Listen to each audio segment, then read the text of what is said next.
ICCI Champions Trophy 2025లో New Zealand toss గెలిచి batting ఎంచుకుంది. ఇండియా ఈజ్ న్యూజిలాండ్ మ్యాచ్ ఈరోజు మధ్యాహ్నం 2:30కి మ్యాచ్ జరుగుతుందన్నమాట. 2024లో ఛాంపియన్స్ ట్రోఫీ టీమిండియా గెలవడం జరిగింది.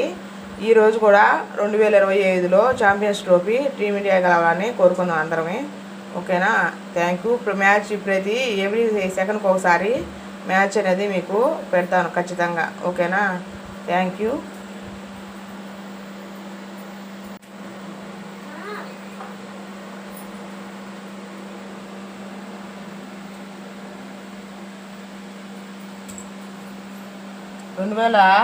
రెండు వేలలో ఛాంపియన్స్ ట్రోఫీ ఫైనల్లోకి కివీస్ చేతిలో ఉన్న టీమిండియా, అట్లాగే 2019 సెమీఫైనల్లో మళ్ళీ న్యూజిలాండ్ చేతిలోనే.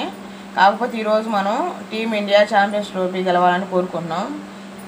అట్లాగే మన టీమిండియా 4 స్పిన్నర్స్లో బరిలోకి దిగుతున్నటువంటి టీమిండియా, ఎందుకంటే ఎక్కువ స్పిన్నర్ల వల్లే మన టీమిండియా అనేది గెలవడం జరుగుతుంది. ఈ ఐసీసీఐ టోర్నమెంట్ టీంలో ఫైనల్లోకి చేరిన ఏకైక కెప్టెన్ రోహిత్ శర్మ. మనం టీమిండియా గెలవాలని ఈరోజు ఆశిద్దాం ఖచ్చితంగా. ఓకేనా, చూడండి టీమిండియా ప్రాక్టీస్ మ్యాచ్ ఈరోజు మనకి రోహిత్ శర్మ అలాగే శుభ్మన్ గిల్ ఈరోజు కానీ మనకు ఓపెనింగ్ బ్యాటింగ్ బాగుంటే ఖచ్చితంగా టీమిండియా అనేది విజయం సాధించడం జరుగుతుంది. చూడండి ట్రోఫీ అనేది ఒకసారి ఛాంపియన్స్ ట్రోఫీ.